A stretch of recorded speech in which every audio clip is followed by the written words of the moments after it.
창세기 9장 18절에서 27절의 말씀입니다. 창세기 9장 18절에서 27절의 말씀입니다.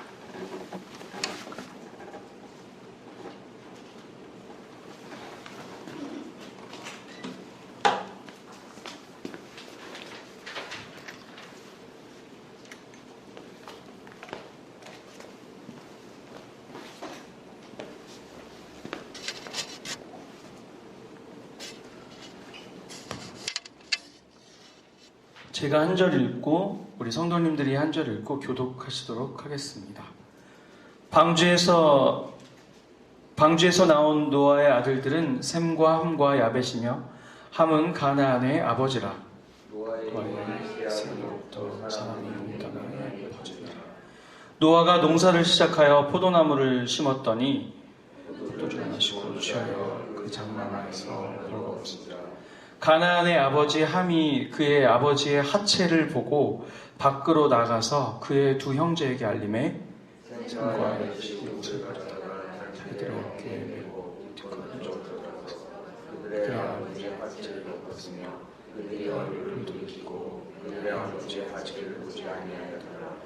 노아가 술이 깨어 그의 작은 아들이 자기에게 행한 일을 알고 이르되 가나안은 저주를 받아 그의 형제의 종이 되기를 원하노라.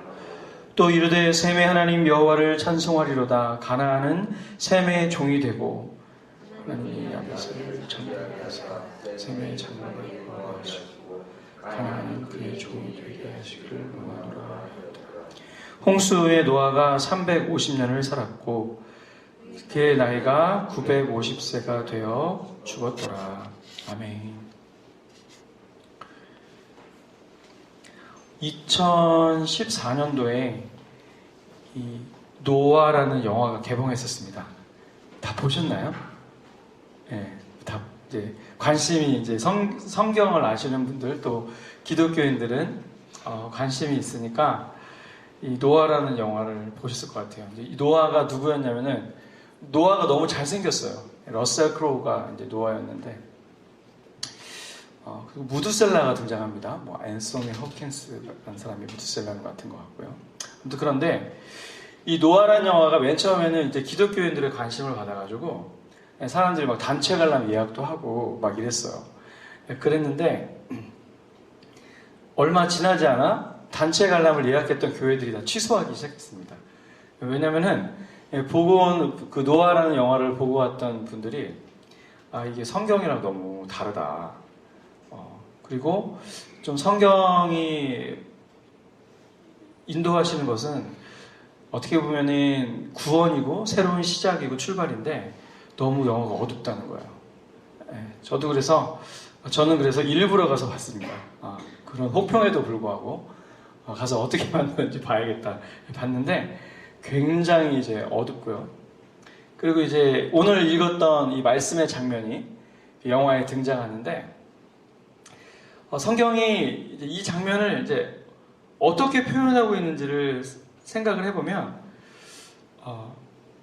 하나님께서 과연 지금 이 노아가 포도원을 심고 그리고 포도주를 마시고 자기 장막에 가서 누워 있었는데 그 장면에 대해서 성경이 어떻게 표현하고 있는가 궁금증이 이제 생긴 거죠. 근데 이제 거기서는 이 노아가 완전히 자기만 살아남았다라는 허무함 속에서 그 허무함을 달래고 비참함을 달래기 위해서 막 과음을 하는 장면으로 이제 묘사가 되는 것이죠.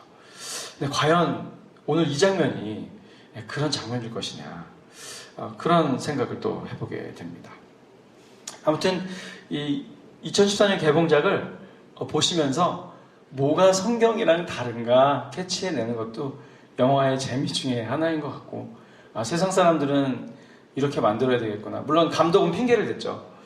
6장에서부터 8장까지밖에 노아가 안 나오는데 그 짧은 부분을 영화로 만들다 보니 2시간 20분을 채우려다 보니까 많은 허구적인 것들을 넣게 됐다 이렇게 했는데 그래도 방향은 맞았어야 되는데 방향이 굉장히 음산하고 어둡고 그렇습니다. 자, 오늘 이 성경의 장면을 보니까 이상한 점들이 한 3가지 정도로 발견이 됩니다. 첫 번째는 노아는 당대의 완전한 자여 의인이라는 표현이 있죠. 근데 이 의인이 술에 취해가지고 뭔가 굉장히 흐트러져 있는 모습을 보이는 것 같아요. 예. 이상한 점 두 번째는 함이라는 둘째 아들이 아버지의 하체를 봤거든요. 하체를 봤는데 그것 때문에 노아가 저주를 이렇게 내리는 장면이죠. 승혁이가 아빠랑 목욕탕 갔는데 아빠의 하체를 봤다고 해가지고 승혁이를 저주할 수 있어요? 없죠. 네, 당연한 겁니다.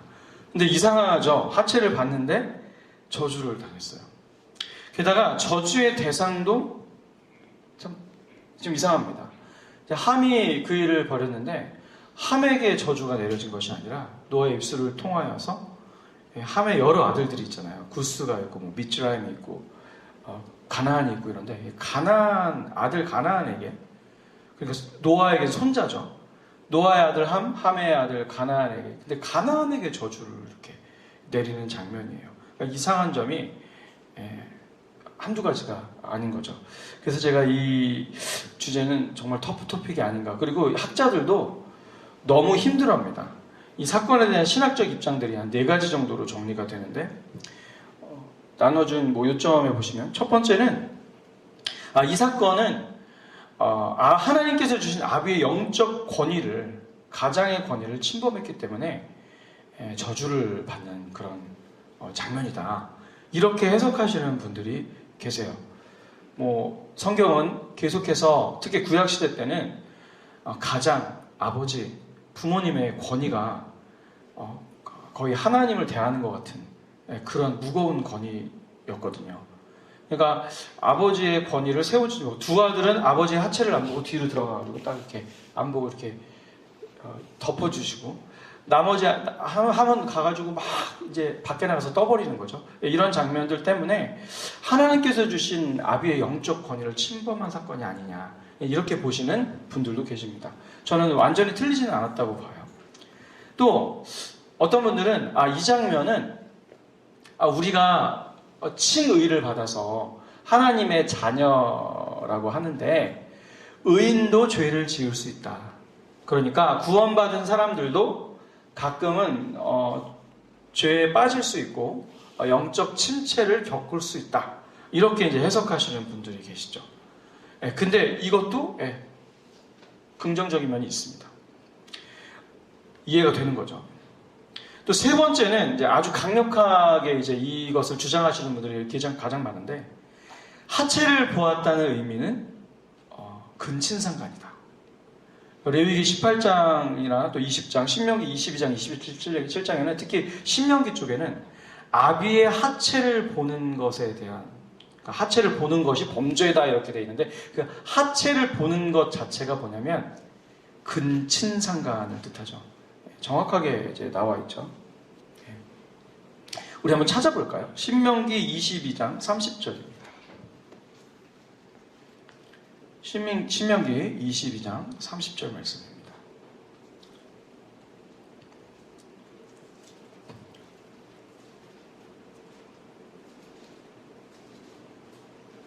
다 찾으셨죠? 장영 집사님만 찾으시면 다 찾으시는 건데.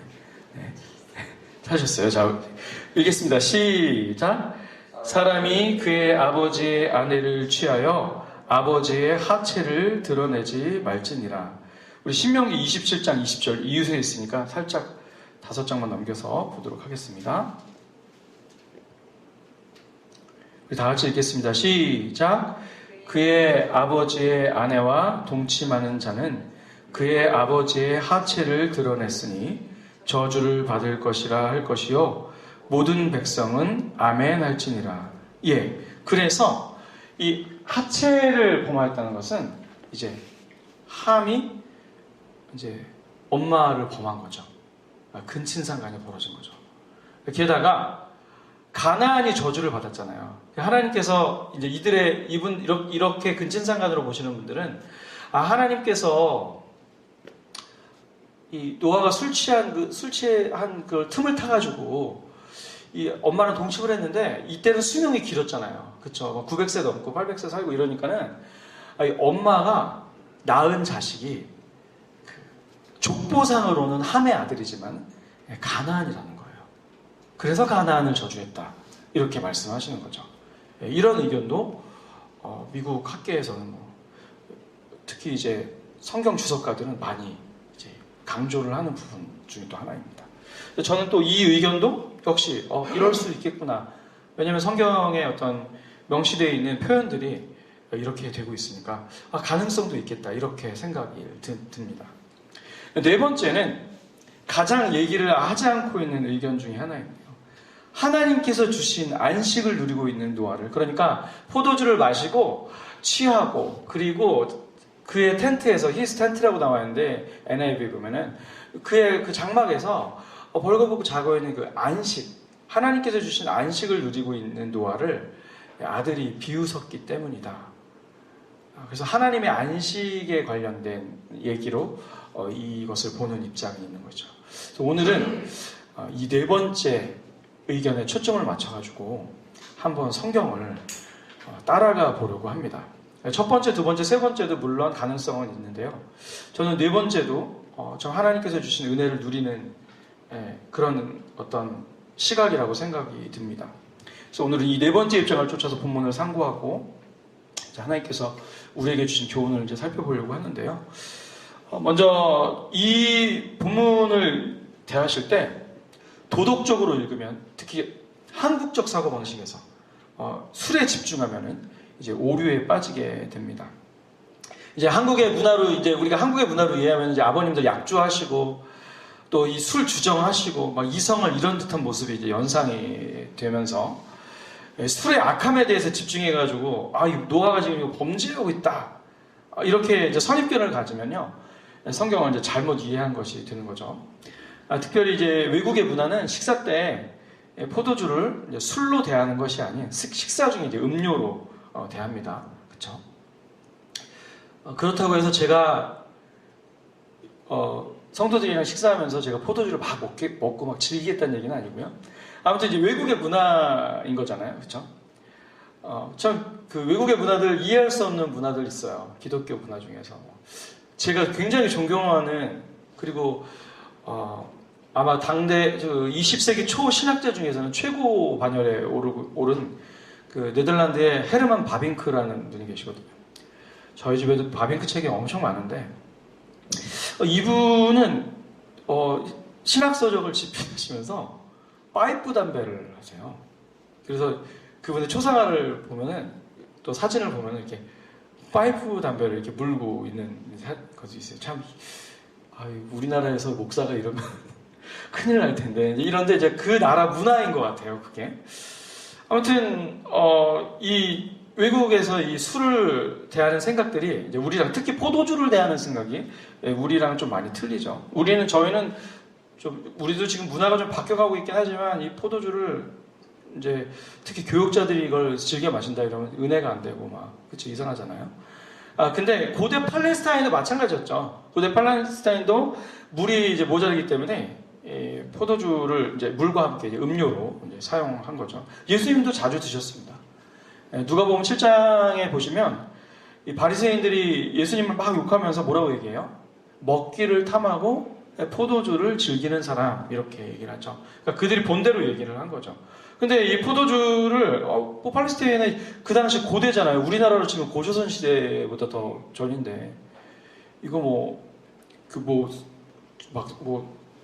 음료를 마실 수 있는 환경이 잘 제대로 된 것도 아니고, 사실 포도주를 많이 마실 수밖에 없는 환경인 것이죠.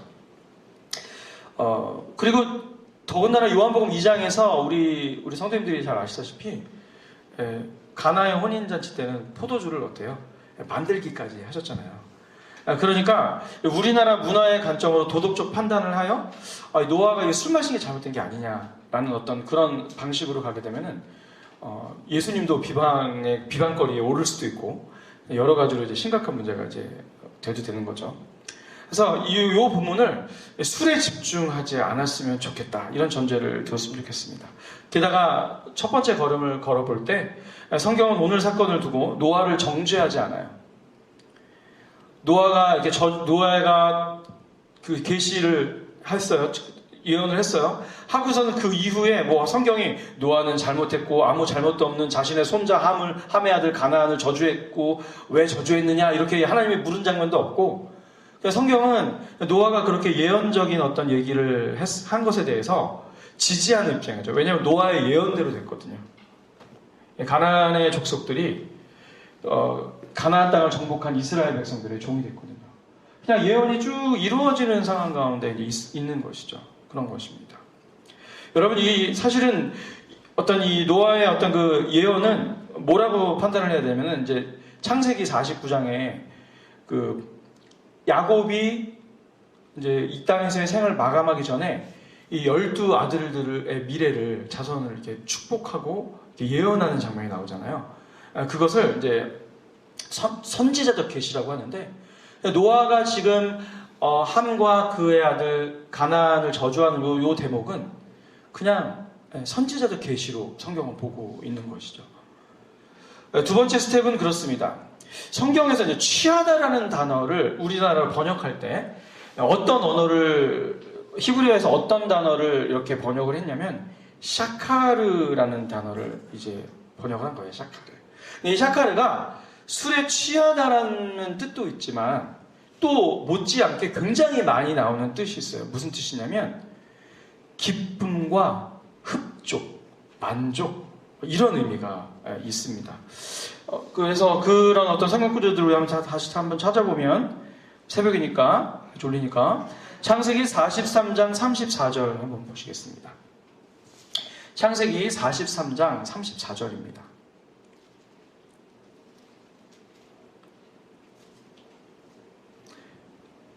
우리 장 집사님 찾으셨기 때문에 읽겠습니다. 시작. 요셉이 자기 음식을 그들에게 주되 베냐민에게는 다른 사람보다 5배나 주매 그들이 마시며 요셉과 함께 즐거워하였더라. 여기 즐거워하였더라 있죠. 이 즐거워하다는 것이 바로 샤카르예요. 그러니까 술에 취하다로 번역하지 말고 이거를 만족하고 즐겁다라는 표현으로 이제 가도 되죠. 우리 아가서 5장 1절로 가보겠습니다. 장 지사님을 언급하는 장 지사님이 성경책을 갖고 오셨어요. 다른 분들은 핸드폰으로 찾으셔서 금방만 찾으시는데, 자, 아가서 5장 1절, 위치 애매하죠. 네. 아가서, 우리 다 같이 읽겠습니다. 시작. 내 누이 내 신부야, 내가 내 동산에 들어와서 나의 모략과 향재료를 거두고 나의 꿀송이와 꿀을 먹고 내 포도주와 내 우유를 마셨으니 나의 친구들아 먹으라. 나의 사랑하는 사람들아 많이 마시라. 이 많이 마시라가 많이 취하라예요. 히브리어 많이 취하라. 그러니까 포도주가 만약에 나쁜 거였으면은 여기서 많이 취하라라고 얘기를 안 했겠죠. 그럼 그 취하다는 뭐예요? 막 취해가지고 난동을 부리라는 게 아닙니다. 이 포도주로 말미암아 너희들이 만족함을 얻고 어떤 기쁨을, 내가 주는 기쁨을 누려라, 이런 뜻으로 주신 것이죠. 그렇습니다. 또 우리 학개서 1장 6절인데요. 여기는 마시다와 흡족하다가 같이 나오는 장면이라서 이건 또 한번 살펴볼 가치가 있습니다. 학개서 1장 6절입니다. 학개는 금방 찾죠. 잘 읽겠습니다. 시작. 너희가 많이 뿌릴지라도 수확이 적으며 먹을지라도 배부르지 못하며 마실지라도 흡족하지 못하며 입어도 따뜻하지 못하며 일꾼이 삭슬 받아도 그것을 구멍 뚫어진 전대에 넣음이 되느니라. 이거 보시면, 여기 보면 마실지라도 흡족하지 못하며 할 때 이 마시다, 이 마시다는 샤타이고요, 흡족하다가 바로 샤카르입니다. 그러니까 그럼 이 대목은 어떻게 다시 우리가 이제 한글로 우리가 번역가의 입장에서 번역을 한다면, 노아가 포도주를 마시고 취하였더라도 이제 되겠지만은, 노아가 포도주를 마심으로 기쁨과 만족을 누렸더라, 이렇게 해도 되는 거죠. 이렇게 되는 겁니다. 또 마지막으로 신명기에 가시면 신명기 12장에서도 가나안 땅에 들어간 이스라엘 백성들에게 예배할 때 포도주를 누리고 즐거워라고 하세요. 그러니까 사실 이 포도주의 의미가 성경에서는 어떻게 다른 의미로 이제 다가오는 거죠. 여러분 그 포도하고 포도주만 찾아도 성경에 굉장히 많은 부분들을 찾으실 수가 있습니다. 자, 세 번째 스텝입니다. 첫 번째 부분의 세 번째 스텝은 뭐냐면 노아가 잠든 곳이 어디냐 했을 때 어디예요? 그의 장막에서 잠이 들었습니다. 여러분 이제 이스라엘 백성들은 이때 당시 이스라엘 백성이 되기 전이죠. 그러니까 이 하나님의 택하신 이 노아와 이 세 아들의 삶을 보시면 다 부인들이 있었어요. 그럼 장막이 한꺼번에 있지 않고 따로따로 있었단 말이에요. 그래서 여기 히스 텐트라고 나와 있죠. 그러니까 무슨냐면 그의 장막에서 잤어요. 자, 그럼 그의 장막에서 벌거벗고 잔 게 죄입니까? 죄가 아니죠. 네. 건강을 위해서 다 벗고 주무시는 분들도 계신데, 노아가 자기 장막에서 벌거벗은 건 죄가 되지 않는 거죠. 네. 만약에 노아가 치킨집 앞에서 이랬으면 죄죠. 풍기물란죄인데 그런 건 아니잖아요. 그렇죠? 저희 아버님이 지금은 그렇게 약주를 하시지 않는데 옛날에 약주 많이 하실 때는요 치킨집 앞에도 누워 계시고 막 그러셨어요. 전화 오고 그랬어요. 저한테 아들이시냐고 데리러 오라고. 그럼 거의 우리 아들이 목사야. 자, 아무튼 근데 좀 창피했는데 식은땀이 아직도 다른 분들이 다 보고 있었거든요. 도대체 아들이 누굴까? 저예요. 자, 아무튼 그렇죠. 노아가 자기 장막에서 이제 포도주를 하고 만족을 누리고 벌거벗고 누워 있다? 이게 죄냐? 그건 아니죠. 그러니까 이거를 음주에 초점을 맞춰서 노아가 이거 잘못한 거다 이런 식으로 보면 이제 이 말씀을 보시고 묵상하시는데 좀 바르게 묵상하시는데 문제가 생기는 것입니다. 자, 그렇다면 여기에 지금 계속해서 부각되고 있는 이 포도주 그리고 포도 이것이 성경에서 무엇을 의미하고 있는지를 한번 살펴보도록 하겠습니다. 이 음주 사건에 등장하는 상징은요, 이 포도주라는 상징은 이제 안식을 뜻하고 있죠. 여기 이제 이 장면에서 보면 안식에 관련된 어떤 그런 하나님께서 숨겨진 상징들이 계속 나와요. 첫 번째는 포도주는 이제 안식의 상징이죠. 또 포도주의 그 안식의 상징 중에서 우리 몇 가지 말씀, 구약에서 한 구절, 신약에서 한 구절, 너무 말씀이 많아서 구약에서 한 구절, 신약에서 한 구절 찾아보겠는데요. 먼저 이사야 25장 6절입니다. 이사야 25장 6절. 포도주를 성경에서는 뭘로 보고 있는지 한번 보도록 하겠습니다. 이사야 25장 6절입니다. 우리 다 같이 읽겠습니다. 시작. 만군의 여호와께서 이 산에서 만민을 위하여 기름진 것과 오래 저장하였던 포도주로 연회를 베푸시리니 곧 골수가 가득한 기름진 것과 오래 저장하였던 맑은 포도주로 하실 것이며. 이거 이스라엘의 회복과 어떤 그런 위로를 전하시면서 뭐예요? 어떤 안식에 대해서 얘기하시고 계신 겁니다. 바로 옆 동네로 가보겠습니다. 27장 1절에서 2절입니다. 27장 1절에서 2절입니다. 다 같이 읽겠습니다. 시작. 그날에 여호와께서 그의 견고하고 크고 강한 칼로 날렘 뱀 리워야단 곧 꼬불꼬불한 뱀 리워야단을 멸하시며 바다에 있는 용을 죽이시리라. 그날에 너희는 아름다운 포도원을 두고 노래를 부를지어다. 뭐예요? 지금 완전히 사단의 세력이 리워야단이 이제 멸망을 하고 완전히 회복을 하잖아요. 그래서 이런 장면들을 뭐라고 하냐면 종말론적 안식이라고 합니다. 모든 원수들을 파하고 이 주님의 백성들이 안식을 취하는 장면. 그때 뭐예요? 이제 아름다운 포도원을 두고 노래를 한다. 그러니까 이 포도원이 포도가 뭐예요? 안식의 상징인 것입니다. 우리 마태복음 26장 29절로 가보겠습니다. 마태복음 26장 29절입니다. 읽어보시겠습니다. 시작. 그러나 너희에게 이르노니 내가 포도나무에서 난 것을 이제부터 내 아버지의 나라에서 새 것으로 너희와 함께 마시는 날까지 마시지 아니하리라 하시니라. 그러니까 새 것으로 마시는 날은 뭐예요? 종말론적 승리와 진정한 안식이 있는 날입니다. 그러니까 결국 이 포도주는 이제 안식에 관련된 거예요. 안식에. 제가 오늘은 네 번째 입장으로 이 사건을 보기를 원한다고 했잖아요. 안식에 가는 겁니다. 제일 종말론적 안식의 어떤 그런 전형을 보여주는 것은 예수님이 이제 십자가상에서 돌아가실 때예요. 그 요한복음 19장에 가보시면 나타나는데, 이렇게 포도주를 이렇게 내가 목마르다 그러니까 사람들이 신포도주를 갖다 대거든요. 그때 성경이 일부러 표현을 3번을 씁니다. 그러면서 맨 마지막에 뭐라고 말씀하시냐면 신포도주를 받으신 후에 다 이루었다라고 하시는 거죠. 그러니까 이 포도주의 의미가 뭐예요? 종말론적인 안식, 다 이루고 이제는 안식에 들어갈 차례인 것이죠. 그래서 이 포도는 종말론적 안식을 의미하고 있는 겁니다. 포도나무 자체가 또한 성경은 안식으로 얘기를 해요. 하나님의 어떤 그 위로와 안식이 있을 때는요, 이 포도나무 자체를 이제 부각을 시킵니다. 또한 하나님의 말씀에 불순종함으로 인해서 안식을 박탈당할 때도 포도나무가 이제 등장하죠. 그래서 솔로몬이 사는 동안에는 포도나무 아래와 무화과 나무 아래서 평안하다 이런 표현도 있고요. 또 각 사람이 자기 포도나무와 무화과 나무 아래 앉을 것이다. 만군의 여호와가 이렇게 말했다. 이렇게 말씀하시고 계신 거죠. 그래서 이 포도나무 자체도 역시 뭐예요? 안식을 뜻합니다. 세 번째, 노아의 이름으로 가보겠습니다.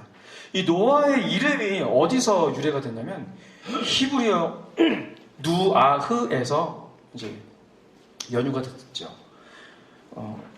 이 누아흐는요, 약간 그 중국 사람들, 그러니까 그 신장 위구르 지역에서 그 홍수설화가, 여러분 세계 곳곳에는 홍수설화가 다 남아있잖아요. 대홍수에 대한 인류의 기억이라고 저는 문화인류학적으로 생각을 하는데, 그 신앙린 구조국이라고 그 중국의 그 신장 위구르 쪽으로 가는 아주 그 깊은 계곡 저쪽 사람들은 우리가 사는 땅에 큰 홍수가 있었는데 누아라는 사람이 우리를 구원해줬다 이렇게 알고 있어요. 이름까지도 성경이랑 완전히 똑같죠. 그리고 바벨론 쪽에 가면 길갈메시 설화에 보면은 길갈메시가 홍수에서 우리 바벨론을 구원했다. 이런 설화들도 남아 있고요. 다 홍수에 대한 기억이라고 생각을 하는데 여기 이제 안식이라는 뜻이 누아흐예요. 그래서 노아 이름 뜻 자체가 뭐예요? 안식입니다. 안식. 결국 오늘 본문은 노아가 홍수 심판의 고통이 끝나고요. 안식을 성취하는 자로 안식의 음료인 포도주를 마시고 기쁨과 만족을 누리는 모습이 본문에 일단 그려진 거예요. 또한 노아가 9장 20절에 보니까 여러분들 오늘 본문 9장 20절에 보니까 포도원을 이제 심었습니다. 여기 이제 포도나무를 심었다고 하는데 히브리어는 케렘이라고 해가지고 포도원이에요. 포도나무들 이런 뜻이거든요. 그래서 포도원을 뜻하는 상징도 똑같아요. 구약에서 하나님이 에덴을 창설하신과 신약에서 하나님이 포도원의 주인으로 비유가 되잖아요. 그래서 그 의미가 뭐냐면 바로 하나님 나라를 만드신 그 하나님의 포도원 주인 되심을 뜻하는 거거든요. 하나님께서 에덴을 만드셨을 때 그곳에 진정한 뭐가 있었어요? 안식이 있었습니다. 우리가 나중에 이제 포도원의 주인이신 하나님 그 하나님 나라의 안식으로 갈 때 그 하나님 나라에 뭐가 있어요? 참된 평안과 안식이 있습니다. 여러분 이 세상이 아무리 좋아도 우리가 자고 누울 때 한숨이 나오는 시간이 참 많아요. 이 세상에 결혼이라는 것, 부부가 된다는 것이 아무리 좋아도 좋은 것은 초반뿐이고 계속해서 평생의 삶이 사실은 인내하고 이해하고 희생하고 고통이거든요. 이 세상에는 하나님을 만약에 뺀 상태로 우리 인류가 그냥 이렇게 있다면 절대로 안식이 없습니다.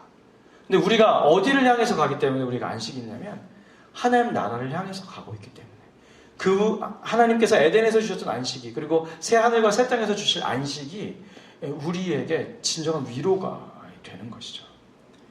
어느새 내가 이만큼 나이가 들어 이제 주님 곁으로 가는 날 수가 점점 가까이 오고 있겠구나. 이런 생각을 문득문득 이제 하시잖아요.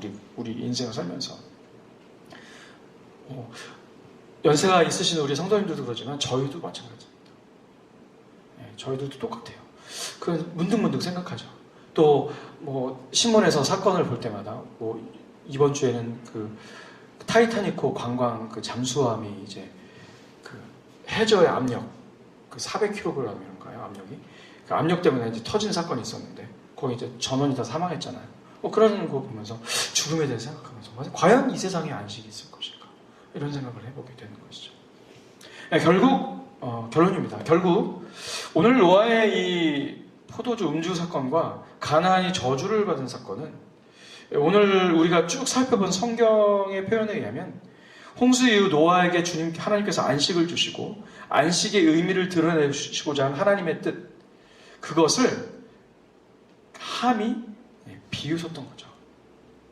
하나님의 안식을 비웃었던 겁니다. 그래서 오늘 그 네모칸에 들어갈 것은 함과 그의 아들 가나안의 범죄는 뭐예요?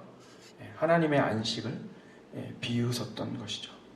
뭐 가나안이 여기에 연루됐건 할아버지가 저러고 있다라고 정보를 주었건 아니면 뭐 가나안이 연루가 되지 않았건 중요한 것은 하나님께서 함의 후손을 저주를 했던 것이죠.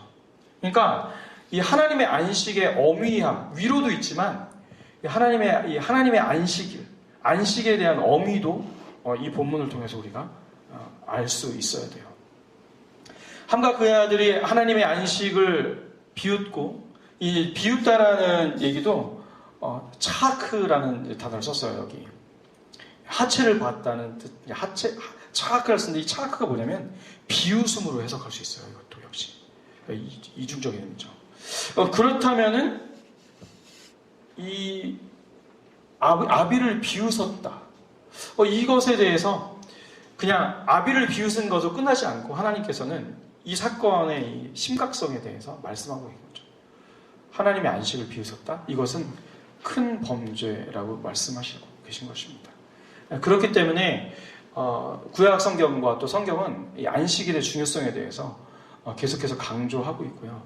하나님께서는 이 안식일을 그래서 법으로 주셨죠.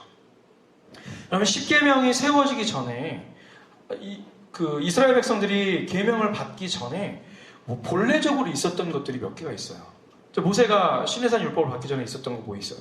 11조가 원래 있었어요. 또 뭐가 있었어요? 안식일이 원래 있었어요. 본래적으로 있었던 것은 하나님께서 이 세상을 다스리시는 법칙으로 또한 그 의미가 중요하다는 거예요. 그게 본질적이라는 것입니다.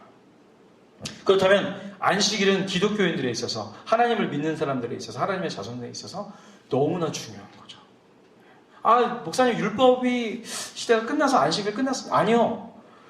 율법적인 의식법적인 안식일은 끝났어요. 토요일 날 지내는 안식일은 끝났다고요. 기독교인들은 일주일에 월화수목금토 일 중에서 어느 하루를 안식일로 빼서 하나님의 쉼의 의미와 하나님의 창조의 의미와 하나님께서 그날을 왜 쉬게 하셨는지를 이렇게 묵상하고 느낄 필요가 있었거든요. 근데 우리 초대 기독교인들이 판단한 것은 이왕 안식일의 주인이 주님이시고 주께서 부활한 날이 주일이니까 주일을 안식일로 하자 해서 초대교회의 전통부터 우리는 계속 주일을, 구약의 안식일은 토요일이지만 우린 주일을 안식일로 지키고 있는 거죠. 그렇다는 것은 뭐냐면 의식법적인 안식일은 끝났지만 우리 기독교인들에 있어서 이 안식일은 마치 우리가 태생적으로 숨을 쉬어야 되고 밥을 먹어야 되는 것처럼 이 안식일은 무조건 지켜야 하는 것입니다.